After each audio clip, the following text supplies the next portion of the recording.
کی بیٹیوں نے پکارا تو پاکستانیوں کی آواز۔ نیو نیوز کی ٹیم پکار اسلام آباد کے پوش علاقے میں جا پہنچی۔ ٹیم پکار نے زنجیروں میں جکڑی 2 لڑکیوں کو بازیاب کروا لیا۔ متاثرہ لڑکی نے ٹیم پکار کو بتایا کہ اس کا شوہر شادی کے چند روز بعد ہی اسے نامعلوم افراد کے ہاتھوں 2 لاکھ روپے کے عوض فروخت کر کے چلا گیا اور اسے یہاں ناجائز دھندے کے لیے مجبور کیا جا رہا تھا۔ اس بارے میں مزید بھی تفصیلات ہم جانیں گے۔ ابھی آپ کو بتا رہے ہیں کہ نیو نیوز ایک مرتبہ پھر سے پاکستانیوں کی آواز بنا اور ٹیم پکار پہنچی ہے اسلام آباد، جہاں پر زنجیروں میں جکڑی 2 لڑکیوں کو بازیاب کروایا گیا ہے۔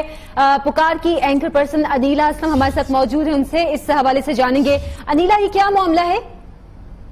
عائشہ، یہ اسلام آباد کی ایک پوش سوسائٹی ہے اور میں بتاتی چلوں کہ اب میں نام اس سوسائٹی کا نہیں لے رہی، لیکن یہ ایک ایسی سوسائٹی ہے جن کا دعویٰ ہے کہ ان کی سیکیورٹی اتنی ٹائٹ ہے کہ کسی بھی لیگل ایکٹیویٹی انلیگل ایکٹیویٹی کا یہاں پر ہونا تو بہت دور کی بات ہے، لیکن چڑیا بھی یہاں پر نہیں مار سکتی۔ اور ایسی سوسائٹی کے بیچ میں ہماری ایک ریکی تھی جہاں پر ہم نے گھر پہ ریڈ کیا، مجسٹریٹ ہمارے ساتھ تھے وہاں سے۔ اس وقت جب ہم پہنچے تو وہاں پر اس گھر کو کہہ لیں کہ فحاشی کا اڈا بنا رکھا تھا اور یہاں پر ایک لڑکی موجود نہیں تھی، بہت ساری لڑکیاں تھیں جن کو زبردستی نشے پہ لگایا جاتا تھا اور ساتھ ساتھ ان کو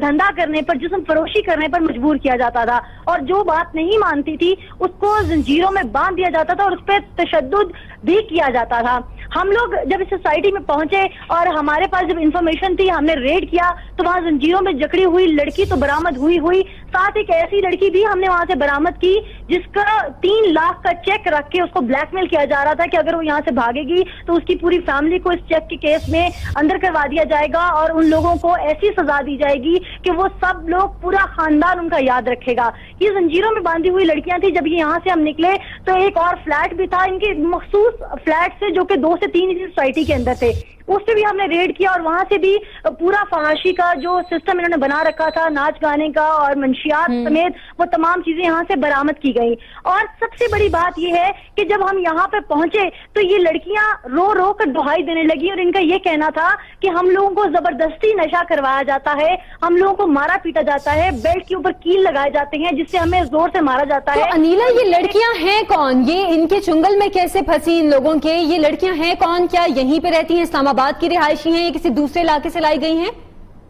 نہیں عائشہ، یہ اسلام آباد کی رہائشی نہیں ہے بلکہ یہ پنجاب اور سندھ کے مختلف علاقوں سے آئی ہوئی لڑکیاں ہیں۔ لگ بھگ یہ 10-12 لڑکیاں تھیں اور ان کا کہنا یہ تھا کہ یہ ایک منظم گروہ ہے، ان کے کارندے مختلف شہروں میں پھیلے ہوئے ہیں۔ کسی کو شادی کر کے یہاں لا کے اس کا شوہر، جس کو زنجیروں میں باندھا ہوا ہے، اس کو اس کے شوہر نے 2 لاکھ روپے کے عرض یہاں بیچا تھا۔ یہ پسند کی شادی کی تھی اس لڑکی نے اور یہ برے والا سے آئی تھی۔ اسی طرح جس کا چیک تھا اس کا کہنا یہ تھا کہ مجھے گھر میں کام کرنے کے غرض سے ملازمہ کے طور پر اسلام آباد لایا گیا اور یہاں پر لا کر مجھے سوسائٹی میں یرغمال بنا لیا گیا اور اس کے بعد زبردستی مجھے نشے کے انجیکشن دیے جاتے رہے تاکہ میں ان لوگوں کی بات مانوں، اور جب میں ایڈکٹ ہو گئی 2 ماہ کے بعد تو مجھے انہوں نے دھندے پہ لگا دیا اور پھر جب مجھے نشہ نہیں ملتا تھا، میں مرنے والی ہو جاتی تھی تو میں مجبور ہو کے ان کی بات مانتی تھی۔ اور سب سے بڑی بات ہے کہ جو سرغنہ تھا اس گھر کا، جو اس گھر کو پروٹیکٹ کر رہا تھا، جب اس کو پولیس نے پکڑا تو اس میں ایک اس کی اپنے نکاح میں بھی لڑکی تھی۔ یہ لوگ لڑکیاں لا کر اپنے گھر کے مالی، اپنے گھر کے باورچی، جو مخصوص ان کے گھر میں مرد کام کر رہے تھے جن کو دلال کہا جاتا ہے،